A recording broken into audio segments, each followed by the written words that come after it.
What's up, Misfit Nation? Welcome to another episode of the Misfit Wrestling Podcast. I am your host, Matt the Misfit. Tonight we are going to go over Monday Night Raw for October the 10th, 2022. Sorry I'm a little late with this episode. Was not feeling all that well on Monday. A little bit of a headache. This video is going, or this review rather, is going up rather late.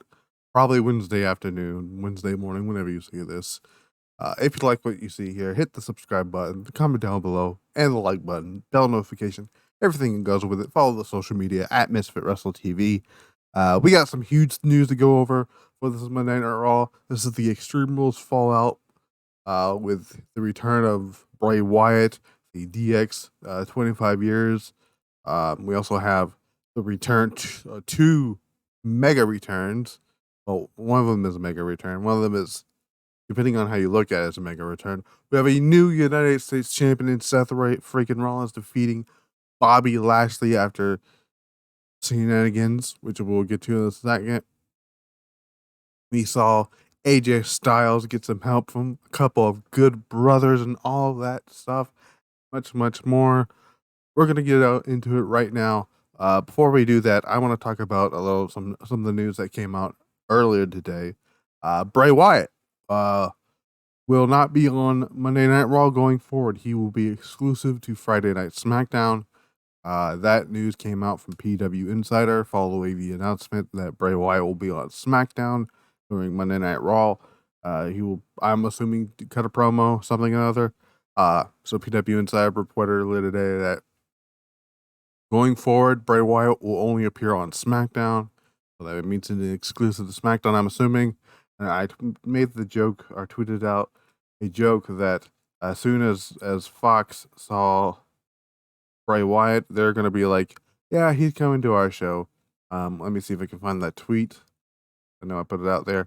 There you go. So I feel like Fox saw that 2.5 million rating on September the 23rd SmackDown episode, and so WWE, yeah, we want Bray Wyatt on our show, and that's basically what it looks like it's going to happen. So I think Bray Wyatt is more. I feel like they need Bray Wyatt a little bit more on SmackDown than they do Raw. Raw will be fine without Bray. We also got a little bit of news that Vincent and Dutch from The Righteous, former Ring of Honor 6-man tag team champions, was backstage at Raw. For who knows, but I have been told by a good source of mine who is actually very good at things. He's also the one who told me Jeff Jarrett was going to be in the 2019 Royal Rumble, and also told me Christian was going to be in the 2021 Royal Rumble. So I was given a little inkling that if this faction of the Wyatt Six is going to happen, I was told by my trusted source, who every now and then likes to screw with me sometimes, but he does mean good when these sources. If this group does end up happening, it's going to be people you're not either talking about or not going to see coming. So it's not your usual suspects like, your Liv Morgans, your Alexa Blisses, your Braun Strowmans, your Karrion Crosses, your Scarletts, your Bo Dallases, your who's the other guy? Dexter Loomis's and all that stuff. And seeing that, and when I was told that, I'm like, that goes in line with whatever is going on with Vincent. And Vincent actually put out a tweet earlier today. If you want to follow Vincent, who's very good at what he does, go follow him at the Core King VM. With a photo of him and Dutch, with the quote, "I've brought myself to this place where only owls know my name. Death walks forever. Dig what I'm saying?" And it has it looks like three lanterns behind, candle lanterns behind Dutch, and carved into the bricks here, it's carved tallying the number of numbers, and it's 6 for why it's 6. I tweeted out, I responded to the tweet with "Revel what you are," which is what Bray Wyatt says. I think Vincent and Dutch is going to be a part of this group. It just makes a lot of sense. Why would they be backstage at Raw? They unless they're coming in, there's no reason for them being backstage. Like, what purpose do they have being backstage? I think we'll find out on SmackDown. I think Vincent and Dutch are going to be a part of this group. Vincent is a very, very good promo, very good professional wrestler. If you haven't seen their stuff on in Ring of Honor, I suggest you type in Ring of Honor The Righteous. The Righteous is a group known as who's been compared to a lot to the Wyatt family. I said I called them.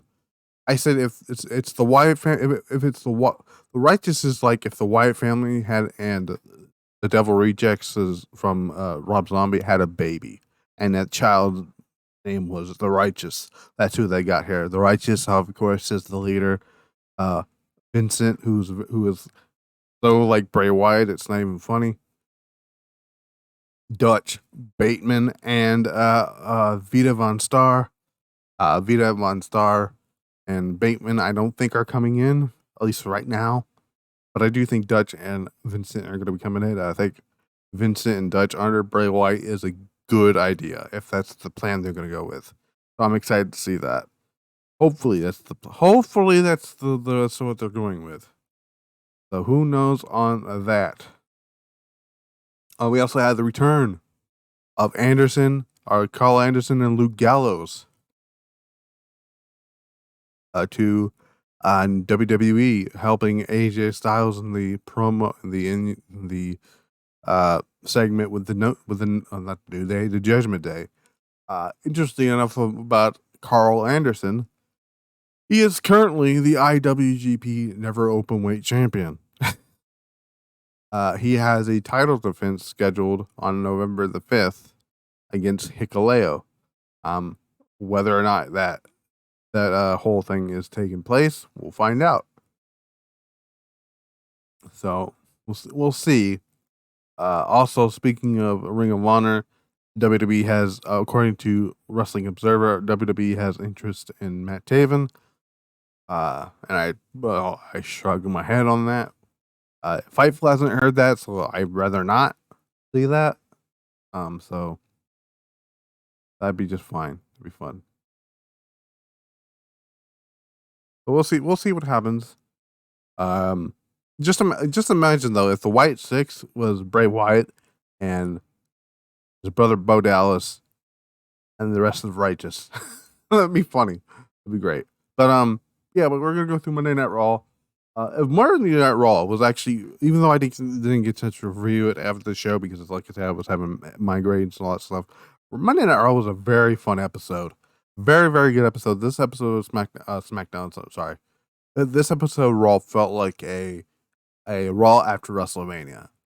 So you go all this high going into Raw after Bray Wyatt's incredible debut, which is now at 2.6 million views on YouTube.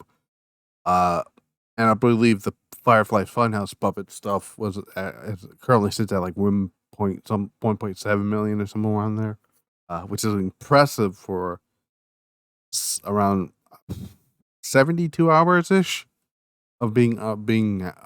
That's impressive. Bray Wyatt is a draw. Monday Night Raw review, or not review. I'm gonna go with the rating for Monday Night Raw. It's actually a very good number. A shout out to Brandon Thurston who does all these great ratings here. Monday Night Raw pulled in a 1.24 or pulled a 1.824 million in the viewerships. For the total viewers, 0.55 in the 18 to 49 demographic, in the 18 through 49 demographic, number 5 in the cable, which is fantastic to see. So, obviously, you had Roman Reigns on the show. You're coming off the high of Bray Wyatt coming back. Also, people stayed in to see if Bray Wyatt was going to be on the show or not. You also had the returns of Brock Lesnar and the Good Brothers, so good stuff happened there. Let's start with actually what I thought was actually one of my favorite segments of the show, because I just love adult humor when it's funny and done correctly. So Raw opens with the DX. So we had Shawn Michaels. So we started with Shawn Michaels DX. We had Shawn Michaels, X-Pac, and Road Dogg and Gorilla. They ask if Triple H is ready. Triple H is just sitting there in Gorilla with his grandpa, with his glasses on, look like grandpa at the Gorillas, because he has to kind of run the show. Triple H tells them they can't be rambunctious as they normally are due to WWE sponsorships. So he said you can't talk about your genitalia. You can't no swearing, no fighting. And Road Dogg interrupts him and says penis. Then they start saying shit, fuck, all that stuff, which is hilarious stuff. While that's going on, Shawn Michaels, because there's says, "Oh my God, 4 cocks are hanging out," or something like that, and it's actually 4 rubber chickens, which is hilarious shit. They go off, Michaels, X-Pac, and Road Dogg go off. Triple H has the chicken in his hand, and it said something. I think it says "God damn it" or something like that, and then throws the chicken to the ground. I thought the segment was pretty. I got a chuckle out of me. It was pretty funny. Of course, this is the first show with Kevin Patrick on the commentary team as a lead announcer. I personally don't think he's going to last very long, and I find out that Triple H is not going to force chemistry between any of the commentators. So if it's not working out, they're going to change it immediately. And I don't think Patrick is that guy. Kevin Patrick is that guy. I just don't. I really wish Tom Phelps was not in Impact, or just get Mauro Ronaldo. I know he doesn't want to travel or whatnot, but if I'm being honest, being on the same brand with Corey Graves is not a good idea, mental wise. But like either that or just get Kevin Smith. Oh, either that or just get Kevin Smith back. You got to do something. Somebody is not cut out for, or just put Michael Cole on both shows. I rather listen to Michael Cole. Michael Cole actually is becoming one of my favorite announcers since Triple H took over, which is something I never thought I would say. So we open with the Bloodline. An actual first in-ring segment was the Bloodline. They come out here. You got Sami Zayn with the honorary Usos smiling it up. Jay is the only one who looks like he's pissed off about something. You got Paul Heyman, admiring his tribal chief. Which I think is hilarious that Anderson and Gallows are back, and probably Paul Heyman's like, oh fuck, Heyman hands the microphone to Roman. Roman tells Brooklyn to acknowledge him. He says he doesn't like to dwell in the past, but he's having trouble looking past his encounter with Logan Paul on Friday. He says that his father once told him the loudest person in the room is always the weakest, calling on Jey Uso. He asked if he's a fool, and he asked Jey if he's a fool, and Jey responds with a no. Sami cuts off Roman and reminds Roman that he said Jey was his problem. He asked Roman to allow him to handle the situation. Roman says yes. I just love how Roman is chill. Roman is just chill with this whole thing. It's great. And Sami Zayn tells Jey that the Bloodline loves him, but says that he and Roman were talking about the future of the group, and he says, he feels like he hasn't been very oozy as of late. Sami Zayn is just great. He tells Jey, look at Solo Sikoa and he tells Jay to look at Solo and Jimmy. Huge pops to Jimmy and Solo from the crowd. He also I should point out, Sami Zayn is mega over with Brooklyn. Sami Zayn is just fantastic. Like I said, Sammy says everyone is pretty cool except for him, talking about Jay, and he asks Jay if he could try to be cool. Jay looks at Roman, asks if this is joke. Sammy says he hates to be this guy, but before he can finish, Matt Riddle comes out, because why not? Even though this kind of doesn't make any sense here. I'll tell you in a second here. Riddle comes out, says that Seth Rollins tapped out Extreme Rules, and says that he knows that there's stipulation where he can never challenge for the title again. I'm going to talk about it in a second. But says people want to see him face Reigns for the title again. I'll talk about it in a second. Roman asks the fans if they should give him one more chance. Then then says no. He says he has a deal. He says a deal's a deal. Riddle says that if he won't step up to the plate, that he'll make someone else from the Bloodline will, or maybe someone else with the Bloodline will.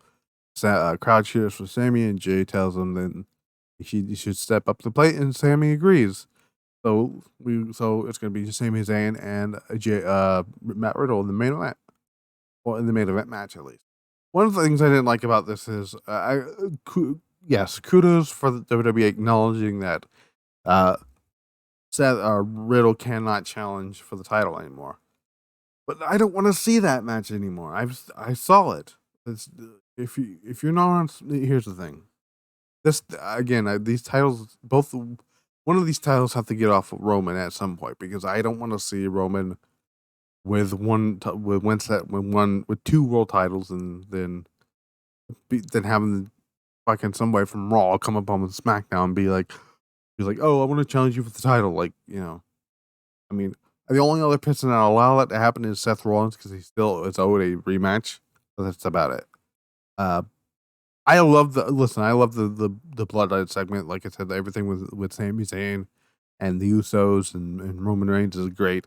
The initial turn on Sami Zayn is going to be even sweeter when Kevin Owens comes out. Hopefully that's the plan. I don't know where Kevin Owens is at right at the moment. I don't know if he's just taking time off or whatever. Hopefully he's back soon, because Kevin Owens is great. And then we got Johnny Gargano versus Austin Theory. Gargano wins with the one final beat. The bell rings. Theory charges straight at Gargano. They start throwing punches at each other. Fans start chanting Johnny Wrestling as Gargano delivers a few stumps to not Riddle's. Think of Riddle. That'd be a great match though, Riddle and Johnny. But he starts hitting Theory in the midsection with a few stomps. Hits a Hurricane Run off the second rope. Sends Theory onto the apron, then follows it up with a few forearms. Gargano looks for the DDT on the ring apron, he looks for the one final beat on the ring apron. Austin Theory counters it to a vertical suplex, which hurt my back just looking at it. They went to the commercial break. Coming back from break, Gargano. I love that they're doing Raw, and I don't know if SmackDown is doing it, but I love that Raw is doing the picture-in-picture thing, because Triple H started doing that in NXT when they went to commercial, and I'm glad that Triple H is integrating that into Monday Night Raw. I want SmackDown to do that, but I don't know if they're gonna do that, but we'll see. Back from break, Gargano hits a pair of forearms and a back elbow. He delivers a kick followed by a spear. Gargano goes for the pin, but Theory kicks out. Theory hits a back elbow, then sends Gargano to the mat. Goes for the pin. Gargano kicks out. Gargano then delivers a kick, but Theory manages to lock in the Gargano escape. Gargano counters with a pin, but Austin Theory kicks out. Gargano locks in the Gargano escape. Austin Theory then goes for the pin, I guess. He tries to, but it didn't go out. He then goes for A-Town down. Gargano escapes.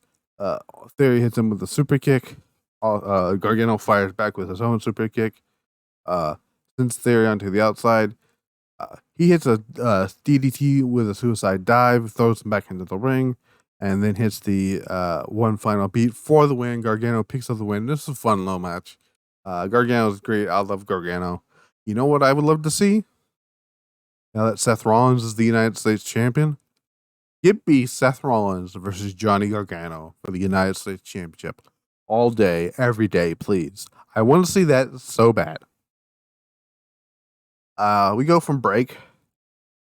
We go to break because up next it's Rey Mysterio versus Chad Gable. Before the, I don't think we don't think we've seen anything before the break. The bell rings.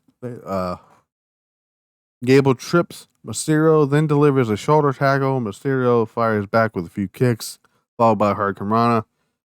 Gable rolls to the outside. Mysterio falls with a baseball slide underneath the bottom rope. Sunset flip into the barricade. Judgment Day's music day. Judgment Day's music day. Judgment Day's music hits before Dominic Mysterio and Rhea Ripley head to the ring. They go to commercial. They come back from commercial. Rhea Ripley and Rhea and Dominic are watching on as Mysterio hits a Hurricane again on Gable in the ring. Mysterio hits a pair of back elbows before Gable manages to lock in the Mysterio ankle lock. I almost call it the Mysterio escape. I was thinking about Johnny Gargano for some reason. Rey Mysterio escapes, sending Gable's shoulder into the ring post, then looks for a crossbody over the top rope, but Otis catches him. Mysterio pushes him into the ring post and sends Gable into the ropes. It delivers a 619 and followed by a splash for the win. Then following that, we get an attack, get another extravagant with the Judgment Day and Rey Mysterio. After the match, Dominic gets in the ring as Rhea Ripley stands on the ring apron. Dominic then pushes Rey, tells him, hit him. Rey refuses like a little pussy. I'll talk about it in a little bit. Dominic slaps him across the face. Finn Balor and Damian Priest attempt to blindside him with attack, but Rey Mysterio levels them both. Looks for a 619 and Balor. Dominic just takes his head off with a damn spear. I'm pretty sure it was a clothesline, but it may have been a spear. He tells his father to hit him once again. Rey begins to cry like a little bitch, and tells him no once again. Dominic then attacks him behind as he goes to leave the ring. Then hits a 619 with Rey Mysterio holding him in place. About this part, I tweeted out while the segment was happening. I'm like, Rey, just man the fuck up and beat the shit out of your son. I mean, fucking Dominic did it. He's a man up, and he's beating the shit out of you. I mean, come on. What I think is going to happen, I think if knowing Triple H, because if this was Vince, this storyline would have finished at like fucking Crown Jewel or fucking, I don't know, on a random episode of Raw. Knowing Triple H, I think this is going to go to WrestleMania. It's going to be, I think we're going to get Rey Mysterio versus Dominic Mysterio. I must like a mask versus hair match or something. I think they're going to have Dominic be the one to retire Rey Mysterio. I think that's what's going to happen. But I think it's going to be Rey and Dominic at WrestleMania. Then we go from there to Rhea Ripley and Judgment Day in the ring, about to cutting a promo. Rhea says that Judgment Day runs Monday Night Raw, which they kind of at this point they do because they are massively over as heels, and I mean like over in a way of they're getting heat. Priest tells fans that they hate to hear the truth. Says that every single person that steps to them falls. They continue the rise. They say they continue to rise before congratulating Balor on beating Edge at the Extreme Rules. Balor says the cold-hearted truth was that he stopped the fans celebrating Edge's return after making him say, "I quit." He's too legit to quit. For Balor says he's too legit to quit, but before throwing it up to a video showing the highlight of what happened. Rhea then shows off her armband, which I forgot to mention this when Rhea came out. This was like this is so good, so much good to heel work. Rhea comes out with a armband that says Beth's name on it before calling her a joke. It was great. It was people try to tell me that Rhea Ripley as a heel was never going to work. I'm like, her heel run in NXT UK is very underappreciated, and I don't like that as underappreciated. Her heel work in NXT UK was great, and she's showing a little bit of why it was on the main roster, thanks to Triple H. So, like I said, she has Beth's name on an armband, calling her a joke, and says that she did what was just a glimpse of what she's capable of. So we're building toward Beth Phoenix and at the one-on-one match with Beth Phoenix, we're hopefully somewhere down the line. Dominic says that watching Rhea hit the concerto on Beth did it for him as it did for the fans. Weird fucking dude. Says his favorite part, aside from Rey getting a 619 earlier a few minutes ago, was seeing the look on his face. He says that Rey deserves to feel as useless as he made him. Balor then starts addressing AJ Styles, tells AJ he hopes that he's reconsidered his offer because he's running out of mercy, and it gives him an ultimatum. AJ Styles comes out to the ring. Styles asks if it's really come down to the ultimatum. Then he says it's not. He's not here to argue with them. He says that he's not here alone, or he's been alone for far too long. He says that it's time. There comes a time in a man's life where he needs friends. He says that he needs family. Before kneeling to Balor, Balor and AJ shake hands and hug. Balor says he's proud of him and happy that he came around.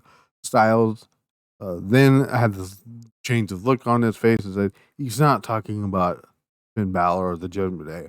Out comes Anderson and Gallows. Massive reaction to Anderson and Gallows coming out. The OC is back. They go after Judgment Day. Styles tackles Balor over the announce table. Gallows hits Priest with the chair. Judgment Day retreats as Anderson chases them. 3 men surrounded Balor, before he runs up the ramp. So that's how that ends segment ending. So I'm super happy we're finally getting Balor and AJ in a feud with the OC back in AJ's corner, and Balor versus with Priest and Dominic in his corner. So it's going to be, but at some point we're going to get Judgment Day versus the OC, and that's going to be great to see. That's going to be good. Minus Dominic. Then we had the Damage Control with a backstage interview with Damage Control and Byron Saxton. Saxton asks Bayley if she's considered her loss at Extreme Rules as a setback high. Then interrupts and says, if he wanted to talk about setbacks, then they should talk about SummerSlam. I said that Bayley was the only one who extended her hand and says that she would do anything for her and Scott and EO. Well, obviously. She says that when Bayley gets her rematch, she will punish Bianca. Why would Bayley be getting a rematch? Is beyond me. A ladder match is kind of no rules. Bayley lost. Bayley lost to Super Cena Bianca Belair. I'm sorry. That's just how I've kind of fed up with the booking of Bianca Belair, of her being OP'd all the time. Back from break, after the break, we had Bloodline getting ready to leave. Jey Uso catches up with Roman, Paul Heyman, and Solo Sikoa. He asked, "What's up with Sammy?" Before Reigns said, "They're headed to a party They're headed to the city to party." I took me a kind of tongue twisted there. He tells Jey to stay with Sami Zayn. Follows him wherever he goes. They follow him wherever he goes. He says, "Make sure, on my honor, Rey Uso wins the night." We'll get to that. Next up, we had the first time ever match: Bayley and Candace LeRae, which was all right. It was nothing special. it was fun. It was fine for what it was. Bailey obviously defeats Candace here. The match starts. Bailey starts kicking not Rhea, Candace LeRae in the midsection. She sends LeRae into the corner, hits her with several kicks. She hits a shoulder tackle, then goes for a pin, but Candace kicks out. Candace hits a pair of arm drags, then a drop kick. Bailey fires back with a right hand and to the midsection of Candace, where Candace delivers a missile drop kick from the top rope. Candace hits a really good missile drop kick sometimes. They go to commercial break. Back from break, Candace is back in the ring hitting some forearms on Bailey. She hits a running back elbow, then hits a step up senton, then delivers a drop kick, then goes for the pin, but Bailey kicks out. Bailey sends Candace into the corner, then targets her left knee, climbing into the mat before hitting the rose plant. But Candace rolls her up for the win. So Candace actually defeated here. I don't know why I said for some reason. I don't know why I thought some strange stuff. After the match, Dakota Kai and Io Sky will run down to attack Candice LeRae. Bianca runs down to the ring to save for the save, but Bailey hits her with her knee. Kai and Kai did Io Sky and Dakota Kai. I'm just gonna say that. Double team on Bianca before Bailey hits her. Hits a knee on Candace. Bailey hits an elbow off the top rope as Damage Control stands tall. So I'm assuming we're gonna get a rematch, probably at I almost said Clash at the Castle, the other show that's coming, Crown Jewel. Backstage, we see the Miz and Maurice. Miz gives a gift to Maurice gives a gift to the Miz. He opens it and reveals it's a baseball bat. It's always nice to see Maurice on my TV. So Maurice on my TV is a win in my book. We go to break. We have Miz. Maurice throws a birthday celebration for the Miz. The Miz already had a birthday. Prior to that, he had all the pomp and circumstance of that. Rags on your local sports team and shit. Maurice tells him to open the big one. It's two big balls. Because that's dick jokes, apparently. He opens another one, but has a hard time to open it. What does he see? Stacks Loomis. So he starts beating the hell out of these rep presidents like it's whack-a-mole. And Miz looks around. He doesn't see Loomis. Loomis just sneaks up from behind Miz and Maurice. Locks into silence. Kicks Maurice into the cake. And scares off the Miz. Miz just leaves Maurice by herself. And Maurice also leaves. Then Dex Loomis takes the knife and stabs both red balls, and then eats a piece of cake. That's how that segment ends. Go by the back. They got Road Dogg, X-Pac, and Shawn Michaels wishing Ace and Chico a good luck in their match with Omos. Talking to some people that's going to get their ass whooped. Miz and Maurice and then walk in with his prompt balls. Ask for Triple H. Triple H has already left. They put him in a match with Loomis next week. If Loomis wins, he gets a WWE contract. If Miz wins, Loomis is gone from WWE. Preferably, we just could probably end up going to SmackDown. Next up, Omos defeated two jobbers. Moving on. Moving on. I have no reason to talk about that. We had a video recap of our replay. They replayed the Bray Wyatt return from Extreme Rules. Next up, we were supposed to get Bobby Lashley versus Seth Rollins for the U.S. title. Lashley talks about he's beating everyone and calls out Seth Rollins, only for Brock Lesnar to come out. Brock Lesnar then hits an F5 on Bobby Lashley. Hits a few more F5s and German suplex. Puts on the Claymore lock before racing it. Leaves the ring. We go to commercial break as Bobby Lashley is being attended to. Rollins comes out. No mood to play. He basically makes, uh, you know, shits on on him being a soldier and whatnot.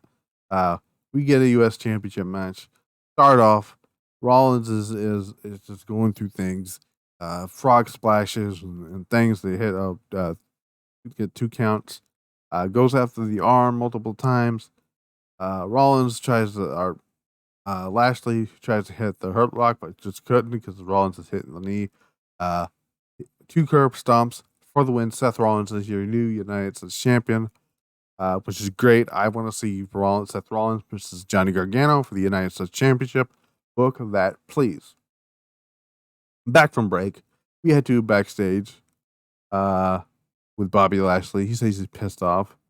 Didn't about what Brock Lesnar did and calls it unforgivable. He challenges Brock Lesnar to show up next week so he can show him what a little bitch he is. So it looks like like I said, we're getting Lashley and Lesnar at Crown Jewel in a non-title match. Lesnar not in a title program. Love to see it. Then we have this video package from. We have Corey Graves and Byron Saxton. Not Byron Saxton. What's the other guy's name? Kevin Patrick on commentary. They're talking about something, and what comes up next is Bray Wyatt on the screen saying, "I used to think the prison in my head was the only place I could truly be free. Revel in what you are." So, come to find, and then later on we did find out, or it was either later on or sometime during the break, we found out that Bray Wyatt's going to be on SmackDown, and we did, like I said earlier in the earlier in the show, or early in this episode rather. Bray Wyatt is going to be a SmackDown talent going forward. Then we find out Elias is returning next week. So PW Insider did report a few months ago the Ezekiel character has been killed off. Elias is going to be Elias going forward. That's good to see. Elias is a great character. I like Elias.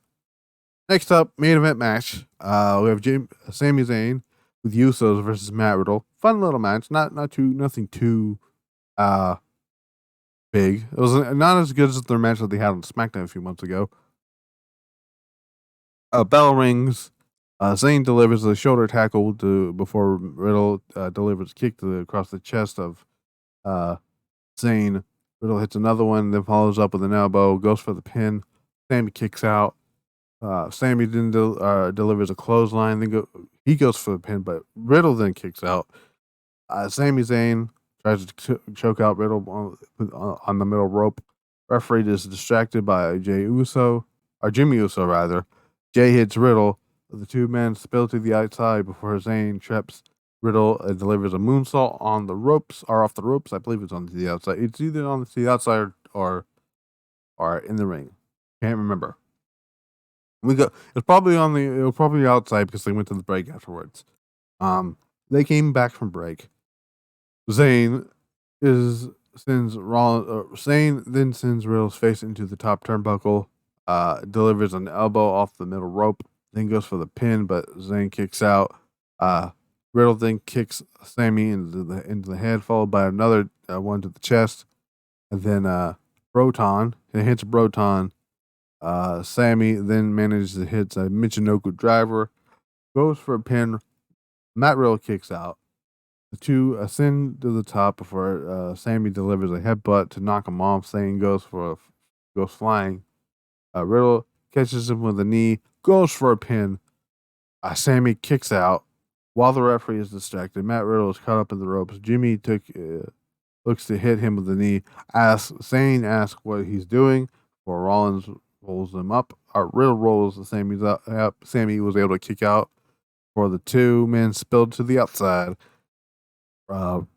Riddle goes off the top rope. Goes flying off the top rope. Or off the ropes. It doesn't specify if it's off the top rope or not. He goes flying. They go to another break. Then the two men hit one another with a double clothesline. Riddle hits several forearms on Sami Zayn, fires back with a big boot.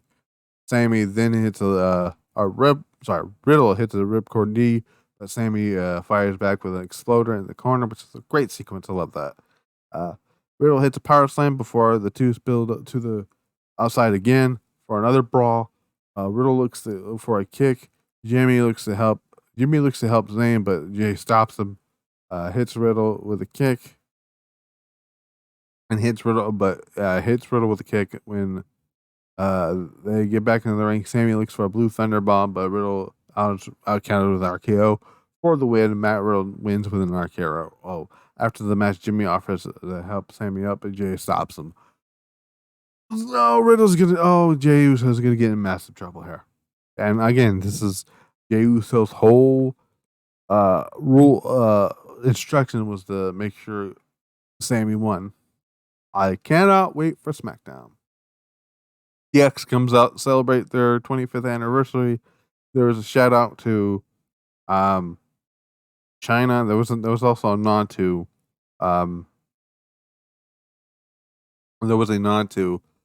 Billy Gunn. I forgot exactly what was said. Corey Graves said it. But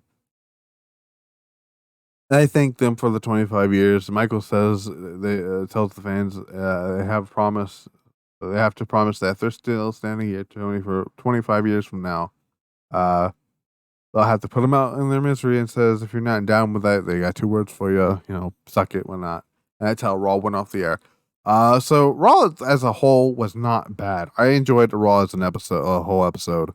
My pros and cons of this week's episode is my pros was the actual segment with DX at the beginning with the whole dick jokes and all that stuff. That was funny.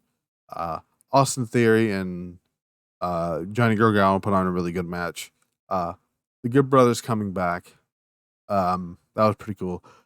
Seth Rollins winning the United States Championship. Brock Lesnar is in a non-title program. Low points of the show. Low points of the show for me is obviously Omos being on my screen. Oh, another high Maurice being on the show. Sure, why not? The women's match was alright. Nothing too fancy. Hopefully that changes. Because I love Candace, I love Bailey, I love Io, and I love Dakota. They do need more time though. I love that we're getting a program between AJ Styles and Finn Balor. That's going to be great. I'm enjoying what they're doing with Dominic I don't really care for his matches, but him as a going into as a character as a heel with Rhea and Finn and Priest is some good stuff. Rey Mysterio and Chad Gable is all right.